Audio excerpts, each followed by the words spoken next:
নবী করিম সাল্লাল্লাহু আলাইহি ওয়া আলিহি ওয়াসাল্লাম কাবার চত্বরের মধ্যে বসা। নবীর সাহাবী হযরত খাব্বাব রাদিয়াল্লাহু তাআলা আনহু বলেন, ইয়া রাসূলুল্লাহ, এক ঈমানের কারণে কত কষ্ট, আপনাকেও কত কষ্ট ভোগ করতে হয়। নবী করিম সাল্লাল্লাহু আলাইহি ওয়া আলিহি ওয়াসাল্লামের ঘরটা আর মক্কা মুকাররমায় যাইতে একটা জায়গা, ওই জায়গা দিয়ে আল্লাহর নবী সব সময় যাতায়াত করতেন। রাসূলুল্লাহ সাল্লাল্লাহু আলাইহি ওয়া আলিহি ওয়াসাল্লাম একদিন ঘর থেকে মক্কাতুল মুকাররমায় কাবা শরীফে মসজিদে হারামের মধ্যে বসে আমার নবী নামাজ পড়েন। বেঈমান কাফেররা কাবার পাশে বসা, বেঈমান কাফেররা নবীকে দেখে হাসাহাসি শুরু করে দেয়, বেঈমান কাফেররা নবীকে দেখে ঠাট্টা শুরু করে দেয়। নবী করিম সাল্লাল্লাহু আলাইহি ওয়া আলিহি ওয়াসাল্লাম তো নামাজ আদায় করতেছেন। এবার বেঈমানদের মধ্যে একজন বেঈমান সে উটের নারী ভুঁড়ি নিয়ে আল্লাহর নবীর মাথার উপরে চাপায়া দেয়। আমার নবী সাল্লাল্লাহু আলাইহি ওয়া আলিহি ওয়াসাল্লাম গিয়েছিলেন সেজদায় যাওয়ার পরে উটের নারী ভুঁড়ি যখন আমার নবীর মাথার উপরে চাপায়া দেয়, নবী আমার মাথা উঠাইতে পারেন না, নবী আমার ভারের কারণে মাথা উঠাইতে পারেন না। ঘর থেকে হযরত ফাতেমা রাদিয়াল্লাহু তাআলা আনহা, নবীর কলিজার টুকরা, নবী বলেন, ফাতেমা তু বুদআতুন মিন্নি, ফাতেমা আমার কলিজার টুকরা। হযরত ফাতেমা রাদিয়াল্লাহু তাআলা আনহা তখন বয়সে অনেক ছোট। হযরত ফাতেমা দেখতেছেন বাবার উপরে নির্যাতন। হযরত ফাতেমা দৌড়ায় গেছেন, ছোট্ট মেয়ে বড় কষ্ট করে উটের নারী বুড়ি আল্লাহর নবীর মাথা থেকে সরায়া দেন। হযরত ফাতেমা রাদিয়াল্লাহু তাআলা আনহা বাবার এই কষ্ট দেখে সহ্য করতে পারেন না। আর এই মুহাম্মদ তো সেই মুহাম্মদ, যেই মুহাম্মদকে দীর্ঘ 40টা বছর পর্যন্ত মক্কার সমস্ত মানুষ সম্মান করেছে, ঠিক না বেঠিক? আসসালামু আলাইকুম ওয়া রাহমাতুল্লাহি ওয়া বারাকাতুহু। আলহামদুলিল্লাহি ওয়া কাফা ওয়া সালামুন আলা ইবাদিহিল্লাযীনা ইসতাফা। أما بعد فأعوذ بالله من الشيطان الرجيم. بسم الله الرحمن الرحيم. إن الذين آمنوا وعملوا الصالحات كانت لهم جنات الفردوس نزلا خالدين فيها لا يبغون عنها حولا. وقال سيدنا رسول الله صلى الله عليه وسلم: يقول الله تبارك وتعالى: أعددت لعبادي الصالحين ما لا عين رأت ولا أذن سمعت ولا خطر على قلب بشر، أو كما قال النبي عليه الصلاة والسلام. آمنت بالله صدق الله مولانا العظيم وصدق رسوله النبي الأمي الكريم، ونحن على ذلك من الشاهدين والشاكرين، والحمد لله رب العالمين. সকলে একটু দুরূদ শরীফ পাঠ করি। আল্লাহুম্মা সাল্লি আলা মুহাম্মাদিন ওয়া আলা আলি মুহাম্মাদ কামা সাল্লাইতা আলা ইব্রাহিম ওয়া আলা আলি ইব্রাহিম ইন্নাকা হামিদুম মাজিদ।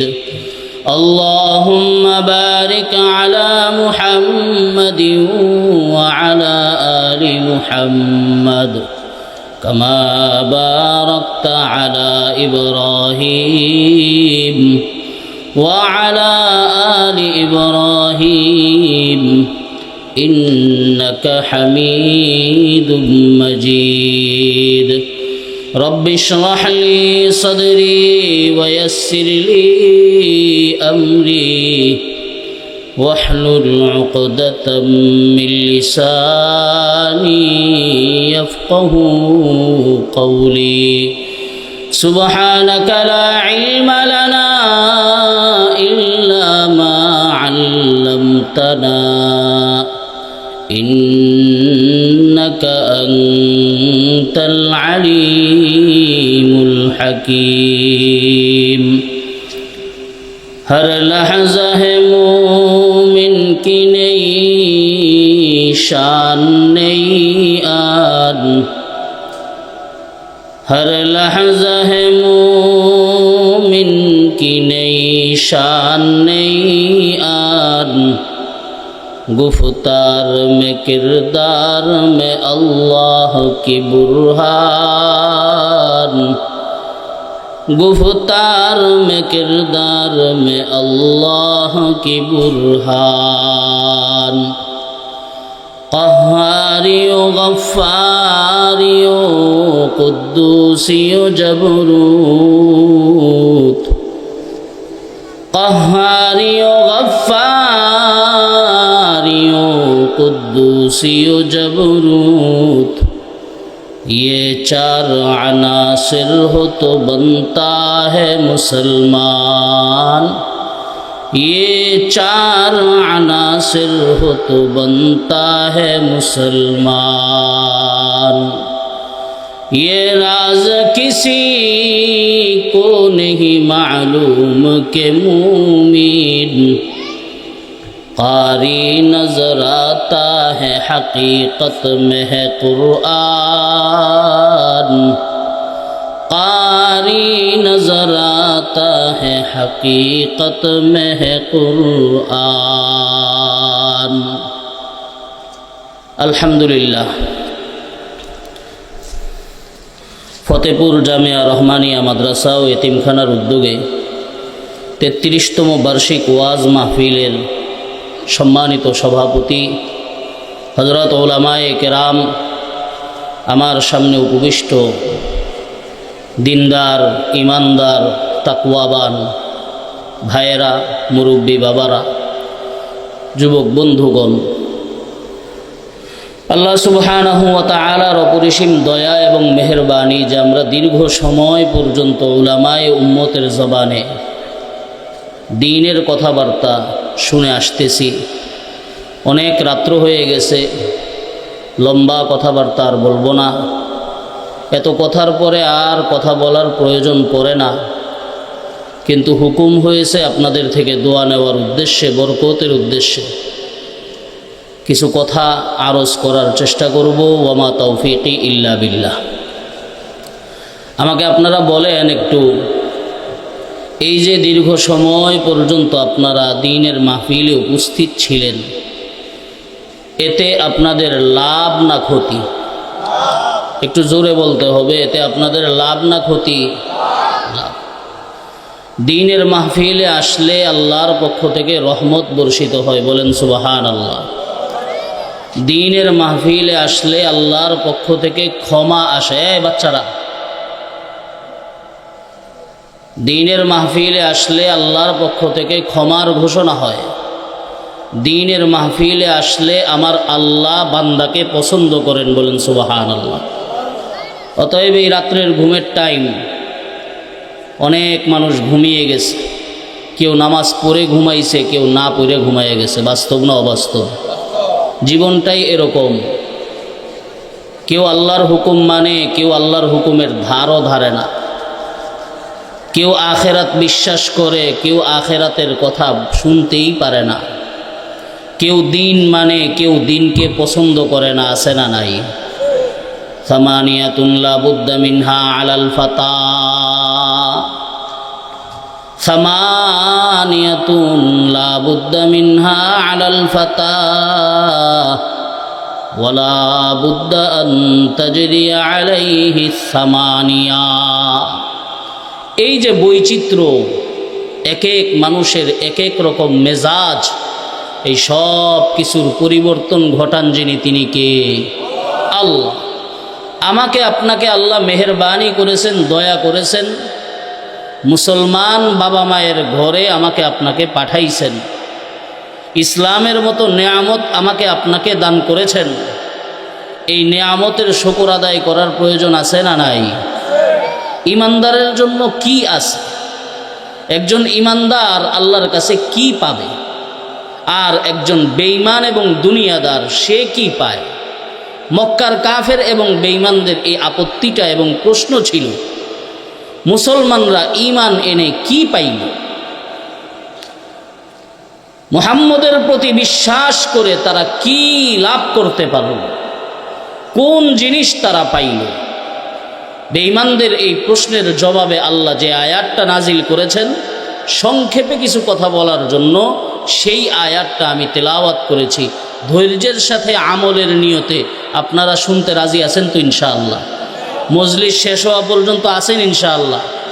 দোয়া করে ইনশাআল্লাহ আমরা যাব, ঠিক আছে তো ইনশাআল্লাহ? আল্লাহ আমাদের সবাইকে তৌফিক দান করুন। মুহতারাম হাজিরিন, মক্কার জিন্দেগিতে মুসলমানদের কষ্ট, কি পরিমাণ কষ্ট!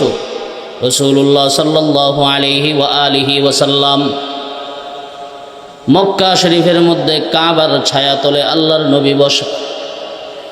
নবী করিম সাল্লাল্লাহু আলাইহি ওয়া আলিহি ওয়াসাল্লাম কাবার ছায়ার মধ্যে বসে বসে আল্লাহর ইবাদত করতেছেন। এমন সময় নবীর সাহাবী হযরত খাব্বাব রাদিয়াল্লাহু তাআলা আনহু, একজনের নাম হলো খুবাইব, আরেকজনের নাম হলো খাব্বাব। হযরত খাব্বাব রাদিয়াল্লাহু তাআলা আনহু এসে বলেন, ইয়া রাসূলুল্লাহ, ঈমানের কারণে, ইসলামের কারণে আর কত কষ্ট এবং জুলুম আমাদেরকে সহ্য করতে হবে। ইয়া রাসূলুল্লাহ, ঈমান ইসলাম গ্রহণ করার কারণে তাকায় দেখেন বেলালের উপর কেমন কষ্ট, বেলালের উপর কেমন কষ্ট। তপ্ত রোদের মধ্যে বেলালকে শোয়ায় রাখা হইত, আর বেলালের উপর বুকের উপর পাথর দিয়ে চাপা দেওয়া হইত। ঈমানের কারণে হযরত সুমাইয়াকে শহীদ করে দেওয়া হয়। ঈমানের কারণে বেঈমানরা জায়গায় জায়গায় মুসলমানদের উপর নির্যাতন করে। স্বয়ং আমার আপনার নবী মুহাম্মদুর রাসূলুল্লাহ সাল্লাল্লাহু আলাইহি ওয়া আলিহি ওয়াসাল্লাম কি পরিমাণ নির্যাতন সহ্য করেছেন। নবী আমার বলেন, আশাদ্দুন নাসি বালাআন আল আম্বিয়া সুম্মাল আমসাল সুম্মাল আমসাল।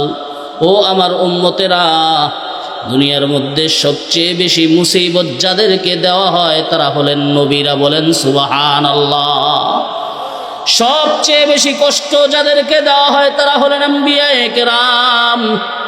কারণ দুনিয়ার জীবনের কোনো দাম আমার আল্লাহর কাছে নাই। দুনিয়া আজ আছে, কাল নাই, ঠিক না বে ঠিক? আজ যার গলার মধ্যে ফুলের মালা, কাল তার গলার মধ্যে জুতার মালা আসতে পারে কি পারে না? জোরে বলেন, আসতে পারে কি পারে না? আজ যে সম্মানের অধিকারী, কাল আল্লাহ তাকে অসম্মানী করতে পারেন কি পারেন না?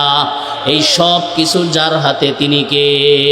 কুলিল্লাহুম্মা মালিকাল মুলকি তুতিল মুলকা মান তাশা ওয়া তানজিউল মুলকা মিম্মান তাশা ওয়া তুইজ্জু মান তাশা ওয়া তুযিল্লু মান তাশা বিয়াদিকাল খায়র ইন্নাকা আলা কুল্লি শাইইন কাদির।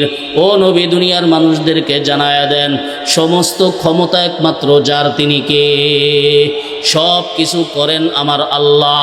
বান্দার হায়াতের মালিক আল্লাহ, বান্দার মৌতের মালিক আল্লাহ, বান্দার রিজিকের মালিক আল্লাহ, ইজ্জতের মালিক আল্লাহ, বেইজ্জতের মালিকও আল্লাহ। সব কিছু করেন যিনি, তিনি কে? কুলিল্লাহুম্মা মালিকাল মুলকি তুতিল মুলকা মান তাশা ওয়া তানজিউল মুলকা মিম্মান তাশা। আল্লাহ হলেন সমস্ত ক্ষমতার অধিকারী, যাকে ইচ্ছা তাকে রাজত্ব দান করেন, আবার যার থেকে ইচ্ছা তার থেকে রাজত্ব ছিনায় নেন। দুনিয়ার কোনো জিনিস কারো রাজত্ব যদি আমার আল্লাহ ছিনায় নেন, দুনিয়ার কোনো জিনিস আটকাইতে পারে না, ঠিক না বেঠিক? মা ইয়াফতাহিল্লাহু লিন-নাসি মির রাহমাতিন ফালা মুমসিকা লাহা। আমার আল্লাহ যদি আপনার উপর দয়া করতে চান, সেই দয়াকে আটকানোর মতো অধিকার কারো নাই। আছে? মা ইয়াফতাহিল্লাহু লিন-নাসি মির রাহমাতিন ফালা মুমসিকা লাহা ওয়া মা ইউমসিক ফালা মুরসিলা লাহু মিন বাদিহি। আর আমার আল্লাহ যদি কারো উপর দয়া করতে না চান, তাহলে দুনিয়ার কেউ তার কোনো উপকার করতে পারবে না, ঠিক কিনা? নবীর সাহাবী হযরত ইবনে আব্বাস রাদিয়াল্লাহু তাআলা আনহু একদিক দিয়ে আল্লাহর নবীর সাহাবী, আরেক দিক দিয়ে চাচাতো ভাই। কারণ নবীর চাচা আব্বাস ইবনে আব্দুল মুত্তালিব রাদিয়াল্লাহু তাআলা আনহু হযরত আব্বাসের ছেলে ইবনে আব্বাস রাদিয়াল্লাহু তাআলা আনহু। নবী সাল্লাল্লাহু আলাইহি ওয়া আলিহি ওয়াসাল্লাম বলেন, ইয়া ইবনে আব্বাস, ইয়া গুলাম, হে ছেলে, হে আমার ভাই, শোনো, ইহফাজিল্লাহ ইয়াহফাজুকা, আল্লাহকে তুমি হেফাজত করবা, আল্লাহ তোমাকে হেফাজত করবেন। বলেন সুবহানাল্লাহ। কাদেরা কুদরত দারি বরকামাল, কাদেরা কুদরত দারি বরকামাল, আন্তা হাসবি আন্তা রব্বি যুল জালাল। সমস্ত ক্ষমতা আমি আমার আল্লাহর কাছে। আল্লাহকে যদি বান্দা হেফাজত করে, মুফাসসিরিনে কেরাম, মুহাদ্দিসিনে কেরাম বলেন, আল্লাহকে হেফাজত করা মানে আল্লাহর দ্বীনকে হেফাজত করা। আমি আল্লাহর পাক রব্বুল আলামিনের পক্ষ থেকে আমার 3.5 হাত বডিটা নিজের বানানো না, আল্লাহর দেওয়া, ঠিক না বেঠিক? এই আমানতকে যে ব্যক্তি হেফাজত করবে, আল্লাহর দ্বীনকে যে ব্যক্তি হেফাজত করবে, নবী করিম সাল্লাল্লাহু আলাইহি ওয়া আলিহি ওয়াসাল্লাম কাবার চত্বরের মধ্যে বসা নবীর সাহাবী হযরত খাব্বাব রাদিয়াল্লাহু তাআলা আনহু বলেন, ইয়া রাসূলুল্লাহ, এক ঈমানের কারণে কত কষ্ট, আপনাকেও কত কষ্ট ভোগ করতে হয়। নবী করিম সাল্লাল্লাহু আলাইহি ওয়া আলিহি ওয়াসাল্লামের ঘরটা আর মক্কা মুকাররমায় যাইতে একটা জায়গা, ওই জায়গা দিয়ে আল্লাহর নবী সব সময় যাতায়াত করতেন। রাসূলুল্লাহ সাল্লাল্লাহু আলাইহি ওয়া আলিহি ওয়াসাল্লাম একদিন ঘর থেকে মক্কাতুল মুকাররমায় কাবা শরীফে মসজিদে হারামের মধ্যে বসে আমার নবী নামাজ পড়েন। বেঈমান কাফেররা কাবার পাশে বসা, বেঈমান কাফেররা নবীকে দেখে হাসাহাসি শুরু করে দেয়, বেঈমান কাফেররা নবীকে দেখে ঠাট্টা শুরু করে দেয়। নবী করিম সাল্লাল্লাহু আলাইহি ওয়া আলিহি ওয়াসাল্লাম তো নামাজ আদায় করতেছেন। এবার বেঈমানদের মধ্যে একজন বেঈমান, সে উটের নারী ভুঁড়ি নিয়ে আল্লাহর নবীর মাথার উপরে চাপায়া দেয়। আমার নবী সাল্লাল্লাহু আলাইহি ওয়া আলিহি ওয়াসাল্লাম গিয়েছিলেন সেজদায় যাওয়ার পরে উটের নারী ভুঁড়ি যখন আমার নবীর মাথার উপরে চাপায়া দেয়, নবী আমার মাথা উঠাইতে পারেন না, নবী আমার ভারের কারণে মাথা উঠাইতে পারেন না। ঘর থেকে হযরত ফাতেমা রাদিয়াল্লাহু তাআলা আনহা, নবীর কলিজার টুকরা, নবী বলেন, ফাতেমা তু বুদআতুন মিন্নি, ফাতেমা আমার কলিজার টুকরা। হযরত ফাতেমা রাদিয়াল্লাহু তাআলা আনহা তখন বয়সে অনেক ছোট। হযরত ফাতেমা দেখতেছেন বাবার উপরে নির্যাতন। হযরত ফাতেমা দৌড়ায় গেছেন, ছোট্ট মেয়ে বড় কষ্ট করে উটের নারী বুড়ি আল্লাহর নবীর মাথা থেকে সরায়া দেন। হযরত ফাতেমা রাদিয়াল্লাহু তাআলা আনহা বাবার এই কষ্ট দেখে সহ্য করতে পারেন না। আর এই মুহাম্মদ তো সেই মুহাম্মদ, যেই মুহাম্মদকে দীর্ঘ 40টা বছর পর্যন্ত মক্কার সমস্ত মানুষ সম্মান করেছে, ঠিক না বেঠিক? আল আমিন আমার নবীর উপাধি ছিল। আমার নবী ছিলেন মক্কার সবচেয়ে বড় বিশ্বস্ত ব্যক্তি, আমার নবী ছিলেন মক্কার সবচেয়ে আমানতদার ব্যক্তি। কিন্তু তাওহীদের কথা বলার কারণে, দ্বীনের কথা বলার কারণে, এক আল্লাহর কথা বলার কারণে আমার নবীর উপর জুলুম নির্যাতন, ফাতেমা রাদিয়াল্লাহু তাআলা আনহা কষ্ট করে বাবার মাথার উপর থেকে এই জিনিসগুলো সরায়া দেয়। নবী করিম সাল্লাল্লাহু আলাইহি ওয়া আলিহি ওয়াসাল্লাম মাথা উঠান, আর বেঈমান আল্লাহর নবীর গলার মধ্যে চাদরটা লাগাইয়া আমার নবীকে ঘুরান। আর আমার নবী কান্না করে বলে, মালিক, তোমার দ্বীনের কারণে আমার এই কষ্ট গো আল্লাহ। আল্লাহুম্মা ইন্নী আবদুকা ওয়া ইবনু আবদিকা ওয়া ইবনু আমাতিকা নাসিয়াতি বিয়াদিকা মাদিন ফিয়া হুকমুকা আদলুন ফিয়া কদাউকা। ইয়া আল্লাহ, আপনার দ্বীনের জন্য হাজার কষ্ট করতে হয়, আমি নবী সব কষ্ট সহ্য করার জন্য রাজি, কারণ আপনি হলেন আমার মালিক, আমি আপনার গোলাম। ঠিক না বে ঠিক? নবী বলেন আল্লাহুম্মা ইন্নী আবুদুকা, ইয়া আল্লাহ আমি আপনার গোলাম, ওয়াবনু আবদিকা আমার বাবাও আপনার গোলাম, ওয়াবনু আমাতিকা ইয়া আল্লাহ আমার মাও আপনার বাদী। আল্লাহুম্মা ইলাইকা আশকু দু'ফা কুওয়াতি ওয়া কিল্লাতা হিলাতি। ইয়া আল্লাহ, মক্কার জমিনের মধ্যে আমি মুহাম্মদের শক্তি বড় দুর্বল, আমি মুহাম্মদকে সাহায্য করার মতো মক্কার মধ্যে কেউ নাই। নবী করিম সাল্লাল্লাহু আলাইহি ওয়া আলিহি ওয়াসাল্লামের উপর নির্যাতন। হযরত আবু বকর সিদ্দিক রাদিয়াল্লাহু তাআলা আনহু ঘরের মধ্যে হযরত সিদ্দিক আকবর রাদিয়াল্লাহু তাআলা আনহুকে এসে দ্বীনের জন্য কেমন কষ্ট, শুধু এতটুকু কথাই বলবো। হযরত সিদ্দিক আকবর রাদিয়াল্লাহু তাআলা আনহুকে এসে কে যেন বলতেছে, আবু বকর তোমার বন্ধু মুহাম্মদ মসজিদুল হারামের মধ্যে যাও, গিয়া দেখো তোমার বন্ধু মুহাম্মদের উপর কেমন নির্যাতন চলতেছে, আর বেঈমানরা চতুর্দিকে দাঁড়াইয়া হাসাহাসি করতেছে। আল্লাহ পাক রব্বুল আলামিন ও কোরআনে কারীমের মধ্যে বলেন, জান্নাতীরা জান্নাতের মধ্যে থাকবে। আল্লাহ সুবহানাহু ওয়া তাআলা জান্নাতটাকে বানাইছেন 7 আসমানের উপরে, আর জাহান্নামকে দিয়েছেন 7 জমিনের নিচে। আল্লাহ পাক রব্বুল আলামিন জান্নাতীরা জান্নাতের মধ্যে বসে বসে আড্ডা দিবে। এমন সময় জাহান্নামের দৃশ্যটা, জান্নাত আর জাহান্নামের মাঝখানের পর্দাটা আল্লাহ সরাইয়া দিবেন। জান্নাতীরা তাকায় দেখবে ওই জায়গার মধ্যে তো জাহান্নামীদেরকে দেখা যায়।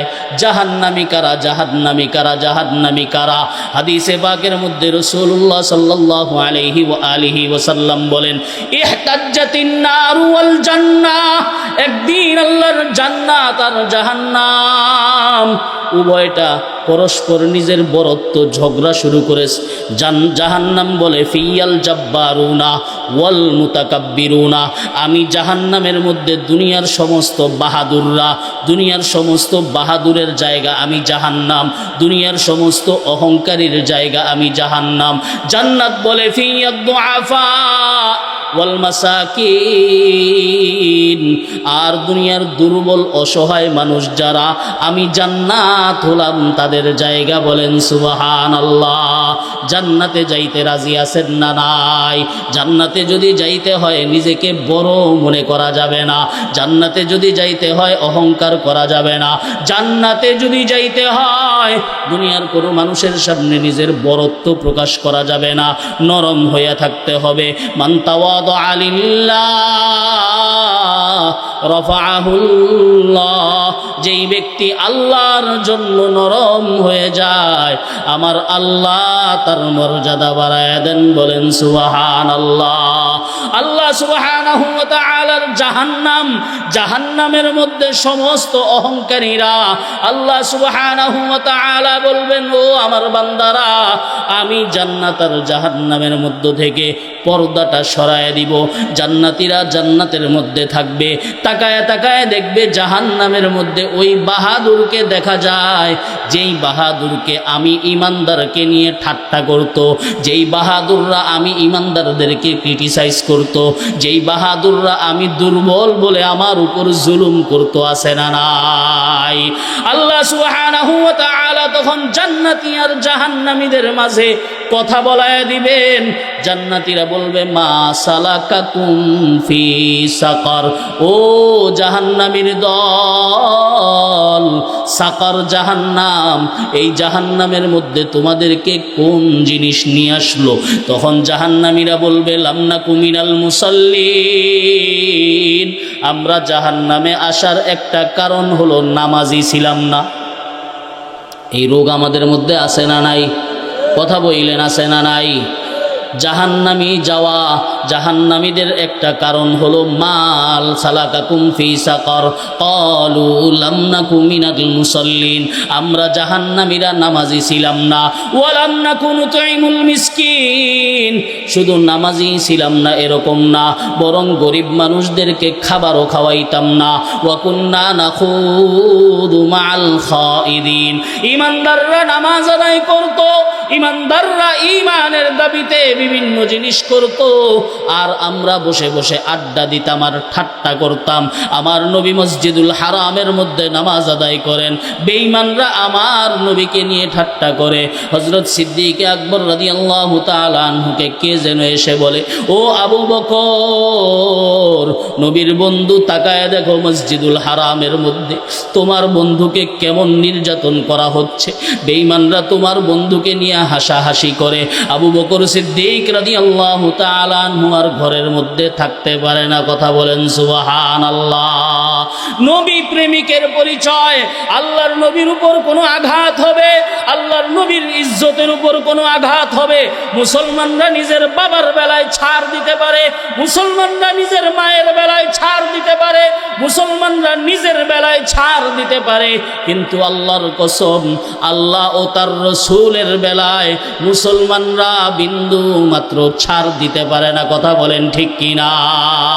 এই জন্য ইমানদার যারা, আল্লাহর নবীর ইজ্জতের ব্যাপারে কোনো আপোষ নাই, কোরআনের ব্যাপারে কোনো আপোষ নাই, আল্লাহর ব্যাপারে কোনো আপোষ নাই, যে যেই দলের হোক না কেন, আমি বিএনপি করতে পারি, আমি আওয়ামী লীগ করতে পারি, আমি জামাত করতে পারি, আমি যেই দলই করতে পারি, হাতের 5টা আঙ্গুল একসাথে থাকে না, আলাদা। কথা বলেন, বুঝতেছেন কথা আমার?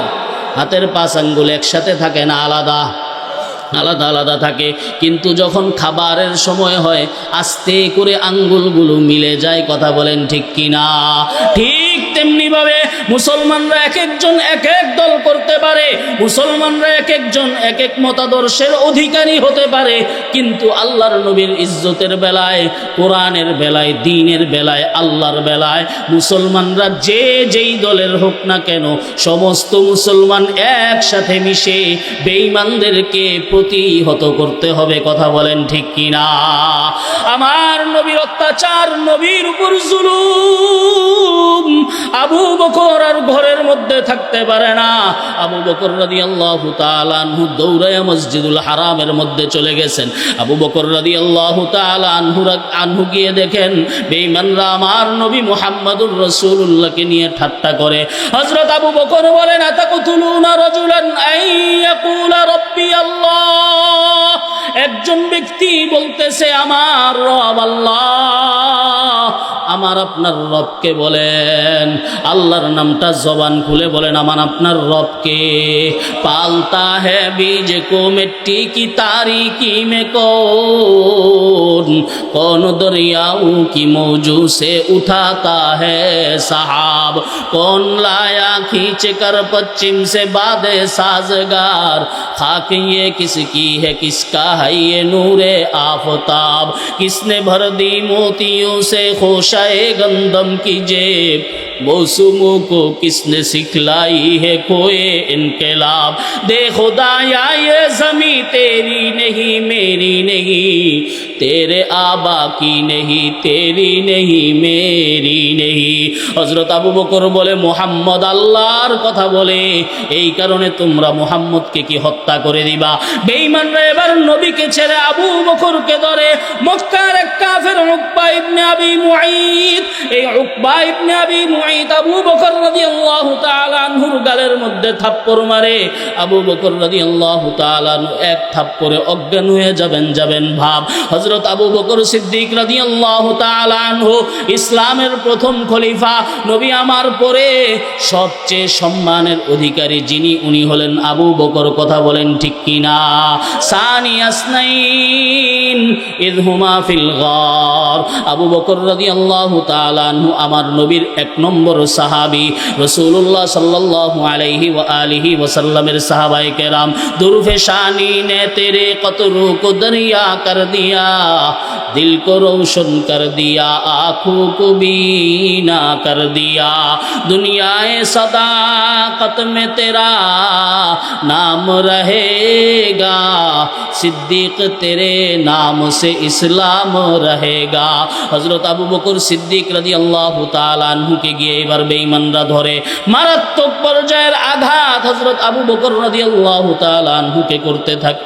নবীর সাহাবী হজরত আবু বকর রাদিয়াল্লাহু তাআলা আনহু সেই আঘাত সহ্য করতে পারেন না, মাটির মধ্যে লুটায়া পড়েন। আল্লাহর নবীকে অন্যান্য সাহাবায়ে কেরাম ওই জায়গা থেকে নিরাপদে সরায়া দেয়। আবু বকর রাদিয়াল্লাহু তাআলা আনহু যখন অজ্ঞান হয়ে যায়, এবার মক্কার এক বেঈমান, মোটা শরীরের অধিকারী, পাহাড়ের মতন শরীর, ওই বেঈমান আবু বকর রাদিয়াল্লাহু তাআলা আনহুর পেটের উপর উঠে লাফালাফি করতে থাকে। চিন্তা করে দেখেন, একজন ব্যক্তি অজ্ঞান হয়ে পড়ে আছে, আর ওই ব্যক্তির উপর একজন বড় উচ্চ পর্যায়ের একজন মোটা শরীরওয়ালা একজন ব্যক্তি পেটের উপর উঠে লাফালাফি করতেছে। এবার যখন তারা নিশ্চিত হয়ে যায় আবু বকর মনে হয় মরে গেছে, এইবার বেঈমানরা সেই জায়গা থেকে চলে যায়। হযরত সিদ্দিক আকবর রাদিয়াল্লাহু তাআলা আনহুর গোত্রের যারা, তারা দৌড়ে গিয়ে হযরত আবু বকরকে মসজিদুল হারাম থেকে নিয়ে আসে। মুসলমান আবু বকর সিদ্দিক রাদিয়াল্লাহু তাআলা আনহু ঘরের মধ্যে আসছেন। আবু বকর রাদিয়াল্লাহু তাআলা আনহুর মা উম্মে খায়ের এবার মারাত্মক পেরেশানির মধ্যে আছেন। আমার ছেলের কি দশা, আমার ছেলের কি দশা। আবু বকর রাদিয়াল্লাহু তাআলা আনহুকে বুঝাইতেছেন, রে বাবা, দ্বীনের জন্য, মুহাম্মদের জন্য তোমার এমন কষ্ট আমি মা সহ্য করতে পারি না। উম্মে খায়ের আবু বকরের সেবা করে, আবু বকর রাদিয়াল্লাহু তাআলা আনহুকে সুস্থ করে তোলে। আবু বকর রাদিয়াল্লাহু তাআলা আনহু দীর্ঘক্ষণ পরে চোখ খুলেন। চোখ খোলার পরে আবু বকরের প্রথম প্রশ্ন, মা আমার নবী কেমন আছেন? বলেন সুবহানাল্লাহ। প্রথম প্রশ্ন, মা আমার নবী কেমন আছেন, আমার নবী কেমন আছেন। বুঝাইতেছিলাম মুসলমানদের উপর কেমন নির্যাতন। হযরত খাব্বাব রাদিয়াল্লাহু তাআলা আনহু আল্লাহর নবীকে গিয়ে বলেন, ইয়া রাসূলুল্লাহ, দ্বীনের কারণে আর কত নির্যাতন আমাদেরকে সহ্য করতে হবে। আল্লাহ সুবহানাহু ওয়া তাআলা সাত আসমানের উপর থেকে জিবরাইল আলাইহিস সালামকে বলেন, জিবরাইল যাও, আয়াত নিয়ে যাও, আলিফ লাম মিম আহাসিবান নাসু আন ইউতরাকু আন ইয়াকুলু আমান্না ওয়া হুম লা ইফতানুন। মানুষ কি ধারণা করেছে আমি তাদেরকে ঈমানদার হয়েছি এই কথা বলার কারণেই ছেড়ে দিব, পরীক্ষা করব না? না, আমি মানুষকে পরীক্ষা করব কারা খাঁটি ঈমানদার, কারা ভেজাল ঈমানদার। আমি আল্লাহর পক্ষ থেকে যখন মুসিবত আসবে তখনই আলাদা হয়ে যাবে। আমাকে বলেন, আমরা খাঁটি ঈমানদার হতে চাই না ভেজাল ঈমানদার হতে চাই? যদি খাঁটি ঈমানদার হতে চাই, নানান রকম জুলুম আসবে, নানান রকম অত্যাচার আমার আপনার উপরে হবে, আমার আপনার জীবনকে শেষ করে দিতে পারে, কিন্তু ঈমানের দৌলত এবং নিয়ামত আমি আর আপনি ছাড়তে রাজি না। কথা বলেন ঠিক কিনা? বেঈমানদের প্রশ্ন ছিল, মুসলমানরা ঈমান গ্রহণ করেছে, ঈমানের মাধ্যমে কি পেয়েছে? আল্লাহ বলেন, আমার তেলাওয়াতকৃত আয়াত, আল্লাহ বলেন, ইন্নাল্লাযীনা আমানু ওয়া আমিলুস সালিহাত কানাত লাহুম জান্নাতুল ফিরদাউসি নুজুলা। যারা ঈমান এনেছে এবং নেক আমল করেছে, আমি আল্লাহ হয়তো দুনিয়ার মধ্যে তাদেরকে একটু কষ্ট দিই, আমি আল্লাহ হয়তো দুনিয়ার মধ্যে তাদেরকে একটু মুসিবত দেই, আমি আল্লাহ হয়তো দুনিয়ার মধ্যে তাদেরকে মাজলুম বানাই। আজকের দিনের মধ্যে মুসলমানরা দুনিয়ার মধ্যে নির্যাতিত ফিলিস্তিনের দিকে তাকায় দেখেন, বাস্তব না অবাস্তব? 1 বৎসর যাবৎ মুসলমানদের উপর জুলুম করে। জাতিসংঘ বেঈমানেরা মুসলমানদের পক্ষে কোনো কথা বলে না, ঠিক না বেঠিক? আল্লাহ বলেন, ইন্নাল্লাযীনা আমানু ওয়া আমিলুস সালিহাত কানাত লাহুম জান্নাতুল ফিরদাউসি নুজুলা। যারা ঈমান এনেছে ও নেক আমল করেছে, আমি আল্লাহ হয়তো দুনিয়ার মধ্যে তাদেরকে একটু কষ্ট দেই।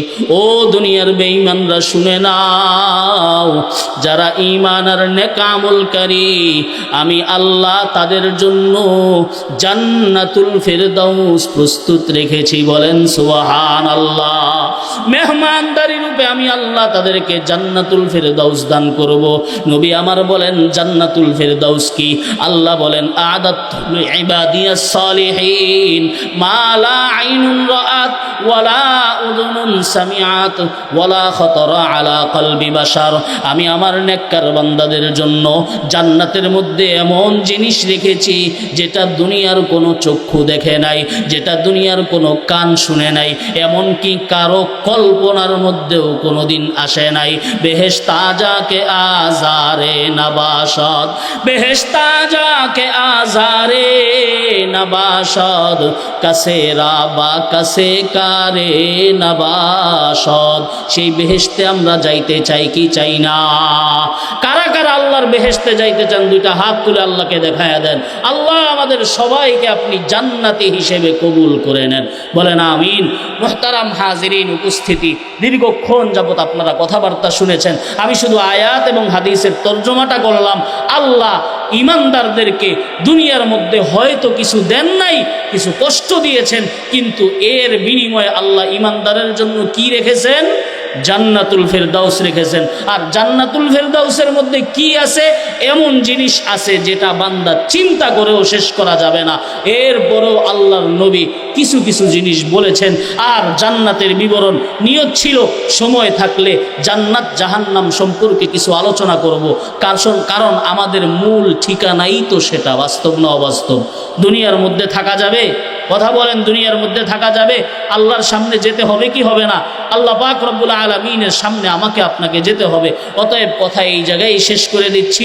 আল্লাহ পাক রব্বুল আলামিন আমাদেরকে সাচ্চা ঈমানদার রূপে কবুল করে নিন। সকলে বলি আমিন। আজকে মাহফিলের মধ্যে যতগুলো কথা হয়েছে আল্লাহ পাক রব্বুল আলামিন যেন সকল কথাগুলোর উপর আমাদের সকলকে আমল করার তৌফিক দান করেন। আমিন। মুহতারাম হাজিরিন, একটা মানুষকে ঈমানদার বানানোর জন্য, একটা মানুষকে নেককার বানানোর জন্য, একটা মানুষকে দুনিয়ায় থেকে আল্লাহর জান্নাতি হওয়ার জন্য যে সমস্ত মেহনত, যে সমস্ত পরিশ্রম, যে সমস্ত তরিকা, সেই তরিকাগুলোর মধ্যে অন্যতম একটা তরিকা হলো মাদারিসে কওমিয়া। যেই মাদারিসে কওমিয়ার মধ্যে একটা মানুষকে হয়তো ডাক্তার বানানো হয় না, যেই মাদারিসে কওমিয়ার মধ্যে একটা মানুষকে হয়তো ইঞ্জিনিয়ার বানানো হয় না, যেই মাদারিসে কওমিয়ার মধ্যে একটা মানুষকে হয়তো উকিল ব্যারিস্টার বানানো হয় না, কিন্তু সেই মাদারিসে কওমিয়ার মধ্যে একটা মানুষকে প্রকৃত মানুষ কিভাবে হতে হবে, আল্লাহর জান্নাতি কিভাবে হতে হবে, ঈমান ইসলাম কিভাবে আনতে হবে, সেই জিনিস শিখানো হয়। ঠিক না বে ঠিক? এই আপনাদের ফতেপুর জামিয়া রহমানিয়া মাদ্রাসা, এই মাদ্রাসার মধ্যে কোনো সন্ত্রাসের ট্রেনিং দেওয়া হয়? কথা বলেন। কোনো জঙ্গিবাদী শিখানো হয় এই মাদ্রাসার মধ্যে? কোশ্চিনকালেও না। ইতিহাসের মধ্যে আজ পর্যন্ত কেউ মাদ্রাসা থেকে উগ্রতা শিখেছে এমন দেখাতে পারবে না। যত উগ্রতা সব ভিন্ন ধর্মের মধ্যে, ইসলামের মধ্যে উগ্রতা নাই। কিন্তু ইসলামের মধ্যে তুমি এসে আমাকে জুতা দিয়া বাইরেইবা আর আমি তোমাকে কিছু বলবো না, এটাও নাই। কথা বলেন ঠিক কিনা? এই মাদারিসে কওমিয়ার মধ্যে একজন সন্তানকে ঈমান, ইসলাম, কোরআন, হাদিস এই জিনিসগুলোকে শিক্ষা দেওয়া হয়। এই যে মাদ্রাসা, এই মাদ্রাসাকে আপনারা সব সময় অর্থের মাধ্যমে, পরামর্শের মাধ্যমে, পক্ষে থাকার মাধ্যমে, জনবলের মাধ্যমে আপনারা সহযোগিতা করতে রাজি আছেন না নাই? আল্লাহ আমাদের সকলকে কবুল করে নিন। দ্বীনের পক্ষে থাকবেন, ইসলামের পক্ষে থাকবেন। নবী আমার বলেছেন ইহফাজিল্লাহা ইয়াহফাজকা, তুমি আল্লাহকে হেফাজত করবা, আল্লাহ তোমাকে হেফাজত করবে। আল্লাহ কি অক্ষম? আল্লাহকে হেফাজত করবে মানে কি? মুহাদ্দিসিনে কেরাম বলেন আল্লাহকে হেফাজত করবা মানে কোরআন হেফাজত করবা, আল্লাহকে হেফাজত করবা মানে কোরআনের কেন্দ্রগুলোকে হেফাজত করবা, হাদিসের কেন্দ্রগুলোকে হেফাজত করবা। মুহতারাম হাজিরিন, আমরা এই মাদ্রাসার পক্ষে থাকবো তো ইনশাআল্লাহ। আল্লাহ পাক রব্বুল আলামিন আজীবন এই মাদ্রাসার খেদমত আমাদেরকে করে যাওয়ার তৌফিক